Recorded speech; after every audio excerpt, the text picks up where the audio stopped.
Et c'est de nouveau moi pour la suite, enfin le début en tout cas de l'aventure sur les ruines de Tandar. On a fait une première vidéo d'à peu près une demi-heure sur la mise en place, la présentation. Alors, ça dure une demi-heure, mais en fait c'est super rapide, hein. Ça va vite, hein. C'est que moi je blablate, donc du coup c'est un peu plus long que prévu. Du coup, qu'est-ce qu'on va faire? On va partir à la chasse aux habits possédés qui sont dans la berge dans laquelle on se repose. Je ne vais pas vous lire le speech, euh, voilà, le blabla, le lore des aventures. Je vous laisse le plaisir de le découvrir, hein. Moi, je vais juste vous montrer un petit peu la mécanique du jeu, comment ça se passe, etc., etc. Pour jouer à Heroines, voilà. Tout simplement. Donc c'est parti, on va commencer. Déjà, il nous manque, on sent qu'il nous manque nos cartes de marché. Donc il nous manque 5 cartes de marché. Donc, première carte. Donc serrer les rangs, c'est une action. Donc ça fait 5 points de dégâts, plus 2 points de dégâts pour chaque champion en jeu. Et si jamais je combatte avec une autre carte jaune, ça me fait 6 points de santé. Ça coûte 3 à l'achat. Ensuite, deuxième carte. Une menace de mort, 3 à l'achat, ça fait 1 de dégâts. Je vais même piocher une carte. Ça assomme le champion ciblé, c'est pas mal. Ensuite, nous avons un percepteur de dîmes, ce qui est plutôt intéressant, parce que pour 2, il me fait 1 de ressources quand je l'active, ou il permet de gagner 1 point de vie pour chaque champion que j'ai en jeu. Et il a une défense de 3. Voilà, donc il peut bien comboter avec lui. Il coûte 2 à l'achat. Nous avons ensuite l'intimidation. L'intimidation, c'est encore du bleu. 5 de dégâts, ça me provoque 2 ressources quand je le combatte avec un autre bleu. Et enfin, dernière carte du truc, c'est le prêtre du culte, qui est un champion. Alors, soit il me génère une ressource ou un point de dégâts, et en plus, quand on le combatte avec une carte rouge, il affiche 4 points de dégâts. Ok, c'est parti. Donc du coup, c'est d'abord au tour du maître de jouer. Ce n'est pas à moi, hein. Je suis en mode vétéran. C'est le maître qui commence, donc je vais commencer à m'en prendre plein la trogne. Donc on va commencer par retirer une carte. On voit qu'on tire un disciple de Ruinos, donc c'est une carte rouge. Donc on va voir ce que fait la carte rouge sur la carte de l'ennemi. La carte rouge, elle nous dit qu'on génère 3 de puissance d'attaque. Donc on a un marqueur de 3 de puissance d'attaque. Cette carte-là, c'est un champion, c'est un serviteur, donc il n'est pas élite, il ne va pas dans la zone du boss, il va devant moi. Donc je le mets devant moi ici, voilà, prêt à m'emmerder. Et du coup, après, il va s'activer. Donc il s'active comme ça, donc il me frappe à hauteur de 3. Enfin, il génère 3 d'attaque et 3. Donc ça fait 6 attaques, tout simplement. Donc je suis, alors je ne vais pas vous remontrer le déroulement, si je vais vous remontrer, allez. Le déroulement d'une attaque du maître, petit à tout, voilà. Là, grosso modo, on a fait ça, on a tiré la carte, on l'a révélée. Ici, pardon, on l'a révélée ici, on a fait ça. C'était une carte de serviteur, donc on l'a positionnée devant nous. Donc on a fait l'action de sa carte. On a du coup utilisé chacun des serviteurs dans la zone joueur active. Ça c'est fait, on utilise ce serviteur-là. Et après, donc, il va générer une attaque maligne. Et toute sa réserve est générée à son tour pour effectuer une attaque maligne contre le joueur actif. Donc moi, j'ai pas de garde. Donc il m'inflige 6 points de dégâts dans la musette. Donc de 60, je passe à 54 d'un coup d'un seul. Bam, bam. C'est assez violent. Du coup, ça se réactive et c'est à moi de jouer. Je ne vais pas pouvoir taper le monstre, le boss, tant que lui est présent. Donc je m'en débarrasse assez rapidement. Donc du coup, qu'est-ce que j'ai dans ma besace? J'ai déjà une attaque de 2. Ce qui malheureusement ne me sert à rien parce qu'il me faut minimum 3 pour le tuer. Et donc ces deux-là, je les perds parce que lui est devant moi, il n'est pas là, donc je suis obligé de les taper sur lui, mais ça ne sert à rien. Et par contre, j'ai 4 de ressources. Alors pour 4 de ressources, qu'est-ce que je pourrais acheter pour 4 de ressources? Je vais acheter le percepteur de dîmes pour 2. Voilà. Et si ce que je vais faire, c'est que je vais utiliser, il me reste 2, attendez, je vais voir comme que la carte qui apparaît ici, c'est un Kraka, un grand prêtre. Ok, il me reste 2, pour 2 je pourrais acheter l'intimidation, mais j'ai quand même envie de me débarrasser de lui parce qu'il va me faire des points de dégâts au tour d'après. Ouais, je sais pas trop où j'achète ça. Parce qu'après si je fais ça, en faisant comme ça, hop, je vais faire ça. Je vais utiliser mon coup d'épaule, ma compétence de niveau 1, coup d'épaule. Je vais claquer 2 de ressources et utiliser ma compétence coup d'épaule qui est ici. Donc ça me génère 2 de puissance d'attaque, plus mes 2 qui sont là, ça fait 4.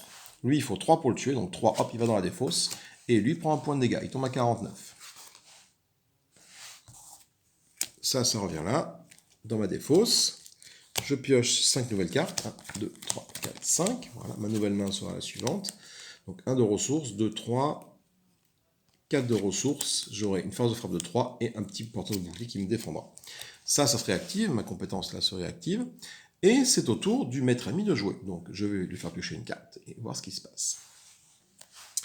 Ok, c'est une folie temporaire. Donc c'est une action, donc ça va être résolu tout de suite maintenant. Une action, donc déjà, il génère 3 de puissance de frappe, vu que c'est rouge. Donc 3 de puissance de frappe, c'est fait. Ensuite, pour chaque joueur adjacent, sacrifiez la première carte du deck du marché, effectuez une attaque maligne contre chacun de ses joueurs avec autant de frappe que le coût de la carte sacrifiée. Donc pour chaque joueur adjacent, donc je suis tout seul, hein. Donc effectivement il est adjacent à moi-même, donc je vais sacrifier la première carte du marché. Donc je vais la sacrifier, celle-là. Donc c'est une carte putain de niveau 4. Donc celle-là, elle est sacrifiée, je ne pourrai jamais la tirer. Et du coup, ça me dit que j'effectue une attaque maligne contre chacun des joueurs, chacun de ces joueurs avec autant de puissance que le coût de la carte sacrifiée, donc il m'inflige 4 points de dégâts. Il me fait une attaque maligne avec 4 points de dégâts. Donc de 54, j'arrive à 50. Voilà, déjà j'ai perdu 10 points de vie en un tour. Ensuite, c'est pas fini. Il a toujours en stock 3 de puissance attaque, parce que la carte, c'était une carte avec petite pastille rouge, donc il m'inflige 3 points de dégâts. Donc de 50, je tombe à 47. Voilà. C'est à moi de jouer maintenant. Donc, moi j'ai ça, ça et ça. Donc du coup, j'ai un petit porteur de bouclier que je mets devant moi. Je lui inflige 3 points de dégâts. Donc de 49, lui aussi passe à 46. Voilà. Et il me reste 3 d'économie. Pour 3 d'économie...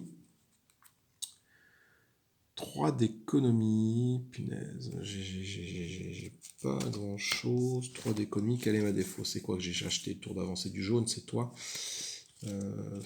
Ah non, 4 d'économie, pardon, j'ai pas vu, c'est un 4, c'est un 2 ça, mais ça ne change pas grand chose à la donne.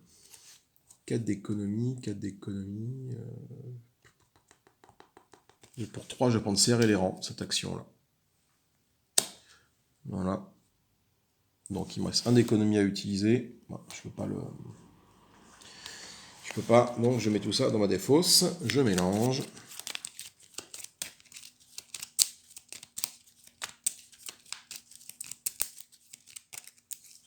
Et je pioche de haut 5 cartes. 5, voilà. Maintenant sur la suivante. Parfait, ils vont bien commenter ensemble, c'est plutôt bien. Du coup, ça c'est là. Ensuite, c'est au tour du maître ennemi de jouer. Je pioche une carte. C'est une maîtrise. Donc je la mets sous sa carte, ici, là. Voilà, pour dire qu'il a un petit point d'expérience, il en faut 3 pour passer niveau 2. C'était du jaune.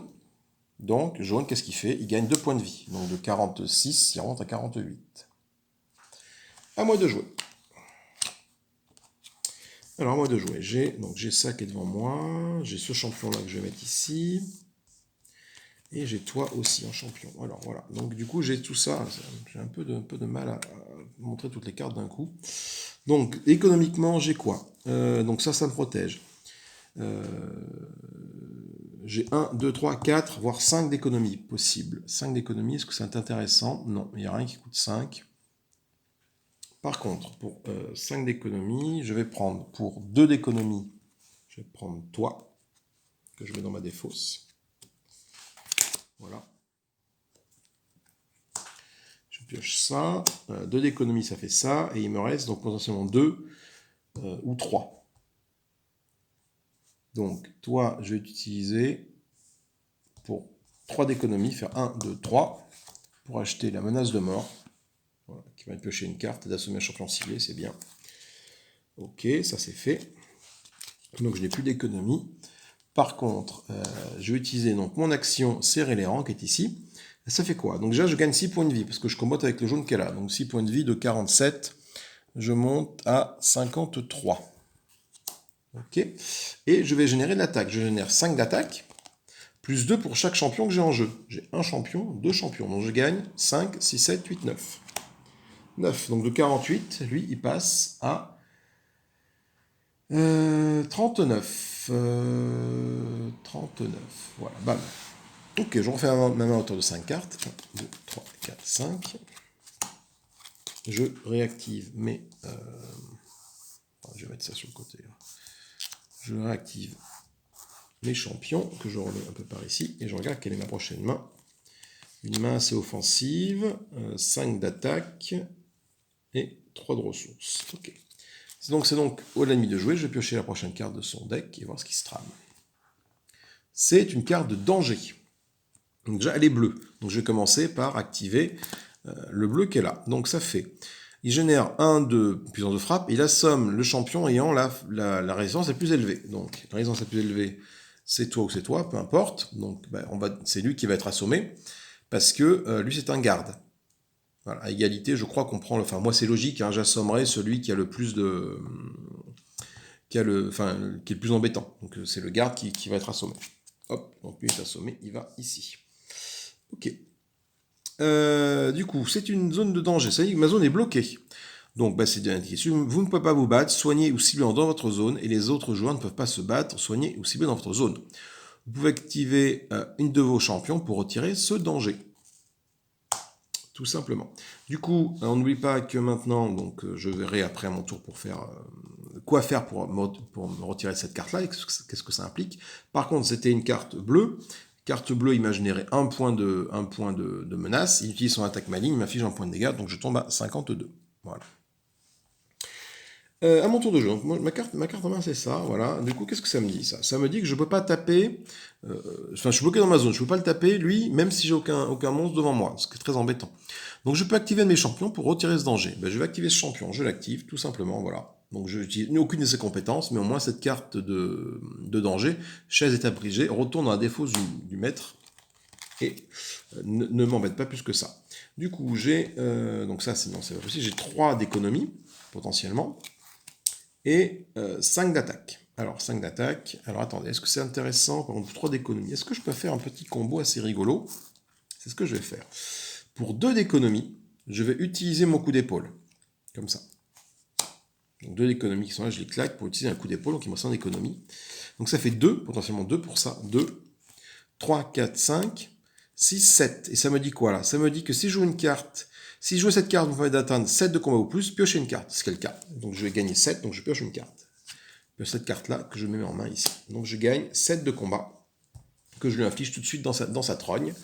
Donc il arrive de 39, il arrive à 32. Et moi il me reste 2 d'économie, et pour 2 d'économie, du coup je vais pouvoir acheter le don elfique. Le don elfique qui me génère 2 de ressources à chaque fois que je vais la jouer. J'ai l'impression que ma main part un peu dans toutes les couleurs là. J'ai du jaune, j'ai du bleu, j'ai du vert maintenant. Voilà. Ce champion est réactivé. Je peux donc remélanger mon deck de façon à obtenir une nouvelle main.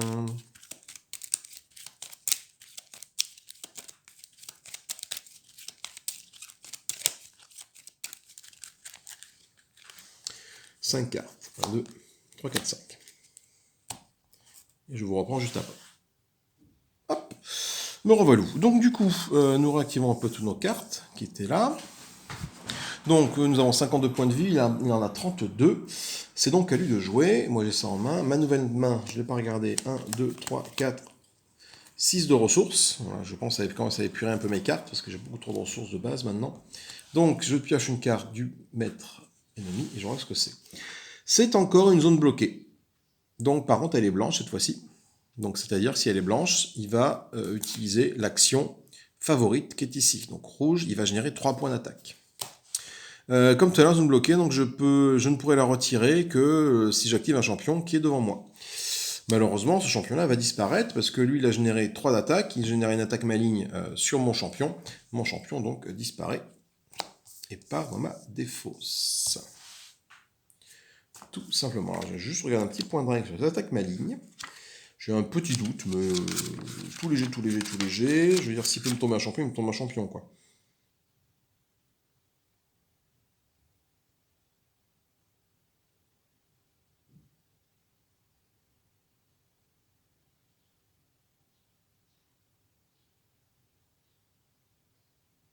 C'est ça.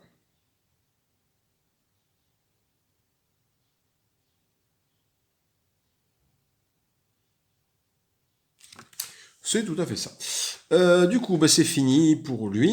Donc je me retrouve avec sa zone bloquée devant moi. Malheureusement, je n'ai plus de champion en main. Donc je ne peux pas me débloquer. Alors, bon, j'ai pas d'attaque à faire pour l'instant, c'est pas très très grave en soi.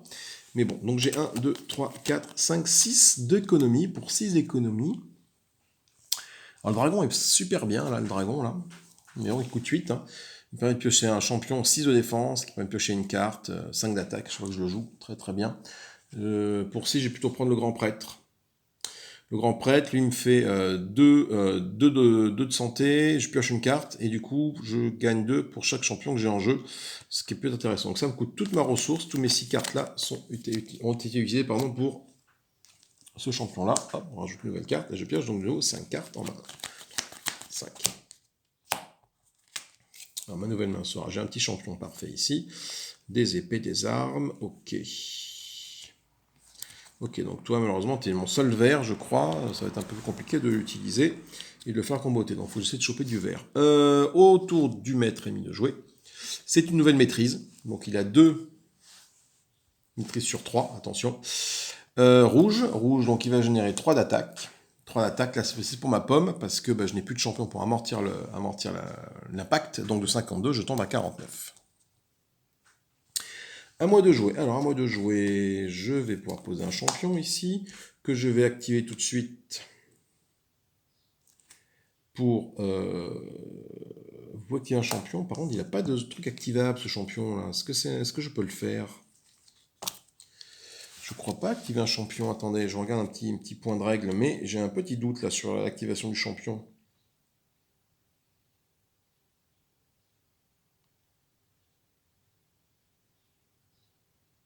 Oui, c'est ça, je ne peux pas. C'est pas ce champion-là ne me permet pas de me débarrasser de cette carte-là, parce qu'il n'a pas d'activation, il n'a pas de zone d'activable. Donc ce qui est très très embêtant. Donc je ne peux pas faire grand-chose avec toutes mes cartes de puissance. Là, je ne peux rien faire. C'est embêtant. Donc ce que je vais faire, c'est que je vais piocher une carte. Et si je fais ainsi, je vais défausser une carte. Donc je vais générer 2 d'économie pour piocher une carte et en défausser une. Donc je pioche une carte. C'est une menace de mort, c'est une action. Et je vais la jouer pour piocher une carte. Ah non, attendez, il faut que je défausse une carte avec ça. C'est un piocher une carte, défaussez-vous d'une carte. Je vais me défausser d'une carte de ressources là, voilà. Donc j'ai du coup joué cette carte-là, qui me génère 1 d'attaque, et ça permet de piocher une carte, en espérant tomber sur un champion. Toujours pas. Malheureusement, toujours pas. Donc du coup, ça ne rend pas en compte. Ça, c'est là. Donc je génère 2 d'économie. J'ai combien? Il y a peut-être moyen de faire quelque chose quand même. J'ai 1, 2, 3, 4, 5, 6. J'ai 6 de frappe et 2 d'économie. Mes 2 d'économie qui sont là, je vais les utiliser pour activer mon coup d'épaule et gagner 2 de frappe. Ce qui me fait 2, 3, 4, 5, 6, 7, 8. Avec celle-là, du coup, j'arrive à plus de 7, donc je peux piocher une carte. Donc, ce que je veux, c'est arriver à trouver un champion pour pouvoir me péter cette carte-là, quoi. Et malheureusement, ce n'est pas un champion que je pioche, c'est serrer les rangs, donc c'est encore un gros coup dans le vide. Donc vraiment tout ça, tout ça là malheureusement ne sert à rien. Parce que je n'ai pas pu me débarrasser des chaises et des tables brisées. Et c'est très embêtant, malheureusement. Voilà. Donc je perds beaucoup d'attaques. Hein. Je perds 2, 3, 4, 5, 6, 7, 8, 9, 10, 11, 12, 13, 14, 15. Je perds 15 points d'attaque là d'un coup. Enfin, je perds. Quoi. Oui, parce que je ne peux pas me débarrasser de ça. Donc je ne peux pas les cibler le maître, malheureusement. Allez, je pioche 5 cartes. Une. Ouais, de toute façon, je ne suis pas dans le game parce que tous mes champions n'étaient pas là. Aucun de mes champions était dans le truc, donc du coup, bon.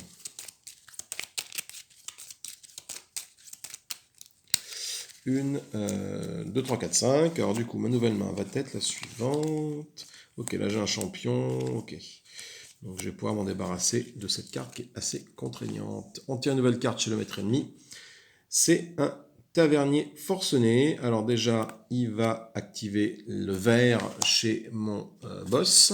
Le vert, il inflige 2 points de dégâts et il me fait défausser une carte. Donc la carte que je vais défausser va être... Mais tout est bien là-dedans. Donc là, les bleus vont combattre ensemble. Putain, merde, qu'est-ce que j'ai envie de défausser? Je défaussais mon don elfique. Voilà. Parce que ça, j'en ai besoin. Ça, j'en ai besoin pour dégager ça, de toute façon. Et ça, c'est fait. Donc, il a généré 2 attaques. et du coup, il est inconscient, alors insouciant, pardon, inconscient. C'est-à-dire que les joueurs adjacents infligent à ce serviteur le double de dégâts. Bon, ben non, je ne suis pas adjacent, donc c'est pour ma pomme. Donc voilà, donc lui, il est devant moi. Et donc, Monsieur Elastico m'a infligé 8 points de dégâts, 8, et c'était du vert, donc 2, 8 et 2, 10. 10 points de dégâts.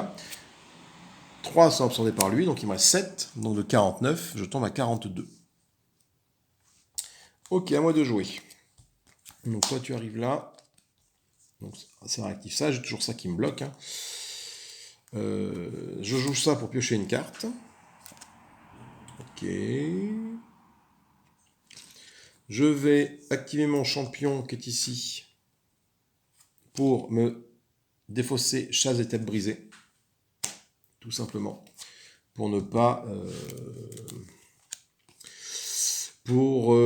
être emmerdé et pouvoir taper le maître au bout d'un moment, parce que c'est quand même très pénible. Je vais utiliser cette carte-là. Qu'est-ce que fait cette carte-là? Du coup, elle combat avec celle-là. Donc là, ça me fait 1 d'attaque. Ça fait 6 attaques. Par contre, vu que c'est 2 bleus, ça assomme le champion ciblé. Donc celui-là, paf, est assommé. Donc il va dans la défausse tout de suite. Et je m'en débarrasse immédiatement, ce qui est bien. Donc j'ai 2 de ressources. 3 de ressources avec ça. Donc pour 3 de ressources, déjà, on va connaître ce qu'on peut acheter pour 3 de ressources. C'est un champion, c'est pas mal, ça là-bas. Je prends le contact mortel plutôt. Ça me permet de péter des cartes de ma main, quoi. Donc il me reste 2 de ressources, et pour 2 de ressources, je vais acheter l'influence. Voilà. Pour 2, je génère 3 de ressources, c'est pas mal.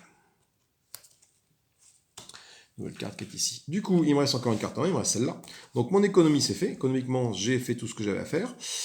Là, ça, c'est du jaune, qui combatte avec ce jaune-là. Donc je gagne 6 points de vie. Donc de 42, je remonte à 48. Lui, il va infliger 5 points de dégâts, plus 2 par champion que j'ai en jeu. J'ai un champion en jeu, tout simplement. Donc ça fait 2. Donc ça fait 5, 6, 7, 8, 9, 10, 11, 12, 13. 13 points de dégâts infligés au méchant. 13 points de dégâts, de 32. Il arrive à 30. Il arrive à 29. Il était à 32. Oui, ça.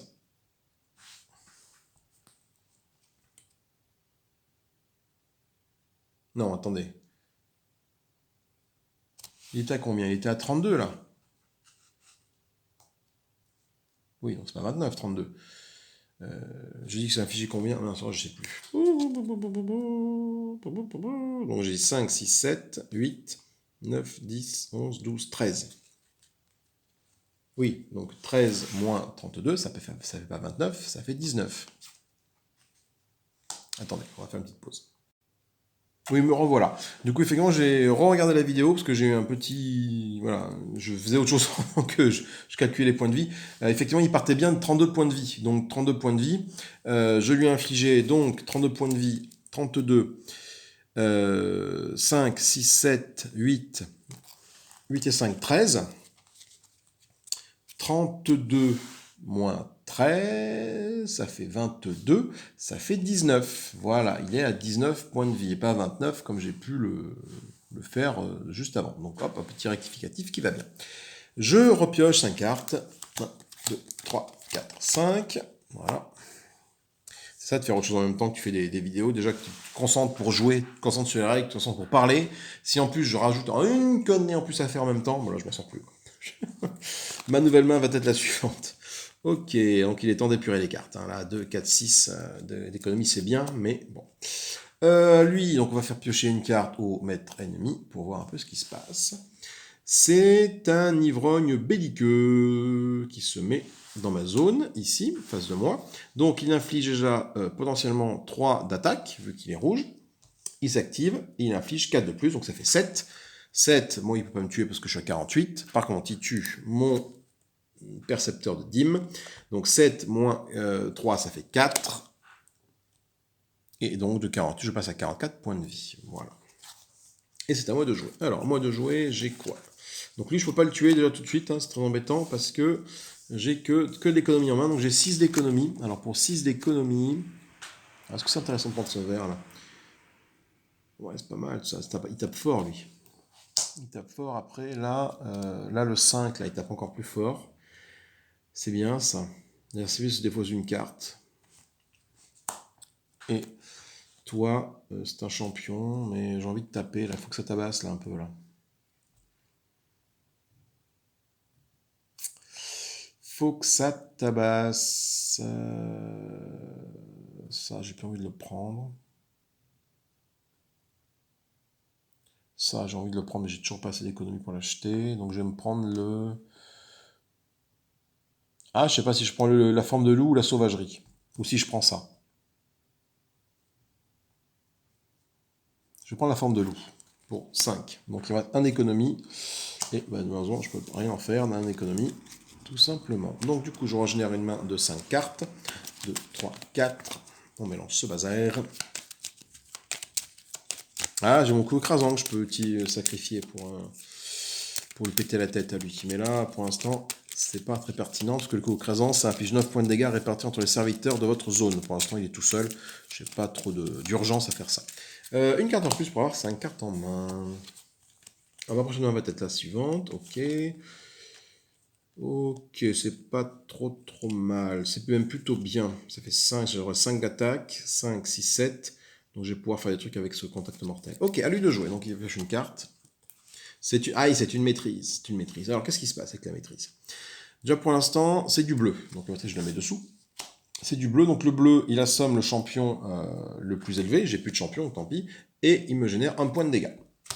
1 point de dégâts plus ça fait 5 points de dégâts. Donc potentiellement, j'ai 5 points de dégâts dans ma musette. Dans l'ordre, je crois que oui, il y a un ordre important. Enfin, important. Je crois que les dégâts viennent à la fin et d'abord je dois gérer sa montée de niveau. Avant, d'ailleurs, je gère sa montée de niveau avant de faire ça, d'ailleurs, tiens. Donc, j'ai potentiellement gagné. Donc, j'ai 1 point de dégâts. Non, c'est la maîtrise bleue, pardon. Donc, 1 point de dégâts. Hop, 3. On est à 3 maîtrises. On remplit on valide cette condition. On passe du coup au niveau 2 pour le monstre. Donc les maîtrises, on les met à des fausses. Et maintenant, il va piocher 2 cartes à chaque tour. Donc il avait fait 1 de puissance de frappe. Et hop, on rajoute 4. Donc ça fait 5. Donc de 44, je passe à 39. Voilà. Donc là, c'est acquis. Donc là, il va falloir que j'envoie un peu du pâté pour le taper. Parce que 2 cartes par tour, c'est méchant. Hein. Du coup, c'est à moi de jouer. Je vais mettre ce champion en jeu. Je vais gagner 2 points de vie pour... Déjà parce que je ne vais pas le faire, hein, grâce au champion, donc je monte à 41. Et je pioche une carte. Ça, je pioche une carte. Ok, pas ce que je vous cherchais, mais c'est pas grave. Du coup, potentiellement, j'ai 2, 5 d'achat, 5, 6, 7 d'achat. J'ai 7 d'achat, 7 de puissance de frappe. Donc comme j'ai 7 de puissance de frappe, ça me permet, avec cette carte-là, de piocher une carte. Je pioche ça. Ce qui est bien. Donc je la mets en jeu ici. Cette carte-là qui me dit que je peux sacrifier une carte de ma main ou de ma défausse. J'ai ma défausse est vide, malheureusement. Donc je vais sacrifier une carte de ma main, je vais sacrifier une pièce d'or de ma main pour ne pas avoir ça. Donc j'ai plus qu'un d'économie qui ne servira pas. Mais j'ai une force de frappe 2. Donc j'ai dit 5 et 5, 10. Et 2, 12. Donc j'affiche 12 points de dégâts. Donc je suis obligé de taper sur lui d'abord. Donc il reste 8 points de dégâts. Donc et lui de 19, il passe à 11. Voilà. Je refais ma main à hauteur de 5 cartes. Je réactive lui. 2, 3, 4, 5. Hop. La prochaine main sera la suivante. Ok, il y a moyen de le finir au tour d'après si tout se passe bien. Sauf que maintenant, monsieur va piocher 2 cartes. Dans l'ordre, il pioche une carte. Une folie temporaire. Donc déjà, c'est du jaune. Donc déjà, le jaune, on active son truc là, il sonne 3 points de vie. Donc de 11, il remonte à 14. Pour chaque joueur d'achat, sacrifier la première carte du deck. Donc c'est le cas. Donc on va sacrifier cette carte-là. C'est une carte putain de niveau 5. Donc il effectue une attaque maligne sur moi à hauteur de 5. Celle-là, je défausse. Donc 5, il ne peut pas me tuer lui parce que c'est 6. Donc je prends 5 points dans la musette pour moi. De 49, je passe à 45. Voilà. Deuxième carte, parce que là j'ai pioché une carte. Maintenant on pioche 2 cartes quand il est niveau 2. C'est un ivrogne belliqueux qui apparaît. Voilà, il est vert, cette fois-ci. Donc le vert, il me fait quoi? Ça génère 3 d'attaque et il me fait me défausser d'une carte. Alors je vais me défausser d'une carte, je vais me défausser d'une pièce d'or. Voilà. Et il fait donc du coup vert 3 de puissance de frappe. Donc 3 plus 4, ça fait 7. Il ne peut pas me tuer parce que je suis à 45 points de vie. Par contre, il peut tuer lui. 6 points de dégâts sur lui. Il me reste 1, je tombe à 44. Ok, à moi de jouer. Alors, moi de jouer. Donc j'ai un champion qui arrive là, voilà.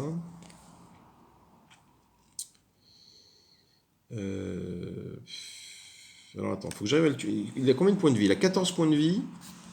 14 points de vie là-bas, plus 4 ici. Donc ça fait 18. Est-ce que j'ai potentiellement 18 de dégâts avec lui? J'ai 8, plus 2, 10, plus 5, 15. 15 et 4, 19, ça passe. C'est bon, donc je vais y aller. Je vais y aller. Je vais tout jouer comme ça, voilà. Donc l'adversaire ciblé se défausse une carte. Alors, on va faire la défausse d'une carte, c'est que je vais regarder les cartes qu'elle a. Si j'ai envie ou pas qu'il la joue au prochain tour, je la laisse là, c'est une maîtrise. Une maîtrise, ça va faire que cette action-là, donc c'est pas bien grave. Ok, du coup, potentiellement, j'ai combien d'attaques? J'ai 8. Je peux piocher une carte et la défausser, j'ai pas envie de faire ça. 8, ça combatte avec ça, c'est du vert. 8 et 4, 12. 12 et 5, ça fait 17. Et pour 2 pour chaque champion que j'ai en jeu, j'ai un champion ici, donc ça fait 8 et 4, 12, 17, 18, 19. Donc je dois taper sur lui parce qu'il me gêne dans ma zone, donc ça fait 19 moins 4, ça fait 15. Et il a 14 points de vie, il tombe à moins 1, il est mort. Parfait. Les habitués possédés sont morts. Alors, qu'est-ce que ça veut dire? On va prendre la règle d'aventure. Et on va voir ce qui se passe. Donc ici, on nous dit que lorsque l'affrontement est terminé, rendez-vous au chapitre 2. Conclusion du chapitre 2. Si tous les joueurs ont été vaincus, vous perdez l'affrontement. Vous pouvez tenter à nouveau votre chance au chapitre 1, j'ai pas envie. Si vous avez réduit la santé du maître à 0, vous remportez cet affrontement. Lisez le texte ci-dessous, et recevez vos récompenses. Blablabla, blablabla. Récompense. Mélangez les 5 élixirs et distribuez-en un à chaque joueur. Rangez les élixirs restant dans la boîte. Les élixirs, c'est cela. Je vais les mélanger. Et je vais prendre celui-là. Donc j'ai un élixir de sagesse. Il m'a pioché une carte et d'en défausser une. Donc ça me servira à mon prochain affrontement. Donc je vais les mettre avec mes compétences à côté de moi. Chaque joueur découvre une récompense de classe. Chacun mélange les cartes récompenses de sa classe et en pioche une et l'ajoute à son deck personnel, en remplaçant la carte indiquée si nécessaire. Donc les récompenses de classe. Les récompenses de classe, c'est ça.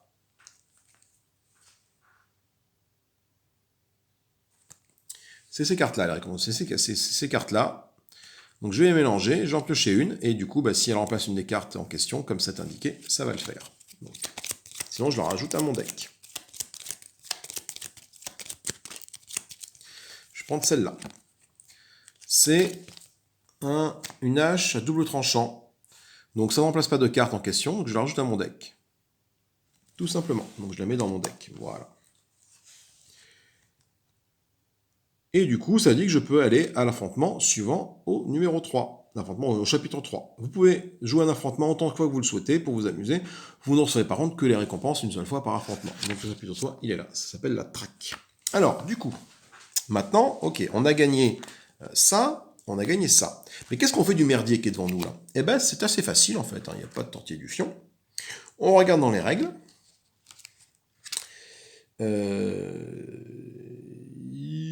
Elixir, non, c'est améliore vos compétences, variante, sorcier, non, c'est où? Je l'avais vu. C'est juste pour vous montrer la page. Hein. En fait, grosso modo, tu repars à 0 dans ton deck. Tu gardes pas les cartes que tu as gagnées, tu repars aussi full point de vie, etc. etc.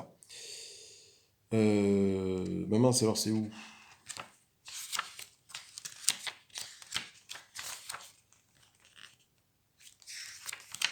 Ah, alors c'est bizarre ça. Ah, mais... il y a eu le tour dans la partie. La phase du maître. Attaquer, gagner la santé. Victoire des joueurs, voilà. Le livret des joueurs pendant 0. Du coup, mais où est-ce que je l'avais vu quand on gagne? Oh, mais mince alors.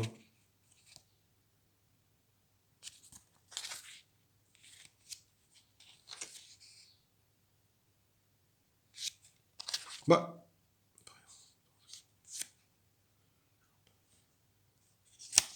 Non. Dans les commentaires, non. Bah. Je suis quand même pas foufou.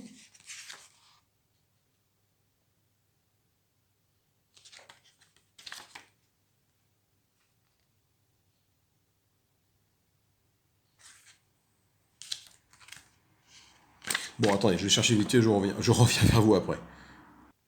Bah, c'était juste sous mon nez, je l'ai. Donc, après chaque affrontement réussi, vous recevez des récompenses, patati patata. Vous pouvez recevoir une carte de récompense de votre classe, jouer à votre deck, des points d'héros dépensés, etc., etc. Ces améliorations sont permanentes. À la fin de chaque affrontement, vous devez rendre toutes les cartes acquises au marché, ainsi que les cartes gemmes de feu collectées durant la partie. Vous conservez vos cartes récompenses supplémentaires, les cartes santé supplémentaires, les cartes capacité et compétences. C'est-à-dire que ces deux cartes-là que j'ai gagnées, je les mets là. Donc, l'élixir, je le mets avec mes cartes de compétences, parce qu'il ne va pas dans mon deck. Un objet d'inventaire. Par contre, la hache au bout tranchant, je la mets dans mon deck. Et du coup, mon deck, je le prends. Tout ce que j'ai fait jusqu'à présent. Les cartes que j'ai sacrifiées également. Je vous reprends juste après. Hop, après une petite coupure. Je vous reprends. Donc du coup, j'étais en train de... Voilà, il faut épurer le deck en fait, qu'on a fait. On récupère toutes nos cartes de guerrier là. Toutes les cartes du marché, on va les remettre dans le marché. Ça, ma j'ai gagné. Ça va là, ça va là, ça va là. Ça va là, ça va là. Ça va là, ça va là. Et ça va. Donc je devrais maintenant du coup avoir 11 cartes en main. 1, 2, 3, 4, 5, 6, 7, 8, 9, 10, 11. Le compte est bon. 10 de base, plus la hache à double tranchant que j'ai gagné. Et tout ça, hop, on refait là, là. Et du coup, voilà comment on termine une session. Pour repartir à zéro, on va remélanger tout le marché ensemble pour en faire un nouveau marché. Et on va pouvoir enchaîner avec le chapitre 3 du coup, parce que le chapitre 2 c'était la conclusion du chapitre 1. Donc on est parti. Tranquillement, voilà, pour préparer le chapitre 3. Ok. Moi je vous fais des bisous, je vais faire une petite pause. Je vais faire une nouvelle vidéo du coup pour le chapitre 3 je pense. Pour présenter le boss, donc lui il est vaincu, on n'en parle plus. Juste, on va regarder un petit peu ce qui se dit à la fin du chapitre 2 quand même. Donc à la fin du chapitre 1, en fait, grosso modo, on était dans une auberge, il y a eu une bagarre dans l'auberge, et du coup, ben, on s'est enfui. Donc alors que vous ruez vers la porte principale de l'auberge, vous apercevez les mystérieux individus cagoulés traîner un jeune homme derrière eux dans la rue. L'homme se débat, mais un violent coup à la tête aura raison de lui. Vous soupçonnez la rixe de l'auberge déclenchée par cette étrange magie qui n'a été qu'une diversion pour couvrir l'enlèvement de ce client. Vous commencez à les prendre en chasse, mais à la première intersection, les individus cagoulés se séparent en deux groupes et empruntent des routes différentes. Le premier groupe est dirigé par un homme, le second par un grand diablotin. De là, on ne sait pas du coup où est l'homme en question, il faut aller faire un choix. Du coup, nous allons partir soit à la recherche de l'homme, soit à la poursuite du diablotin. Je vous fais la surprise de ce que j'ai choisi pour la prochaine vidéo. Je vous fais des gros bisous, à plus tard, amusez-vous bien, abonnez-vous, tout ça, la rengaine classique. Salut, à plus tard, salut.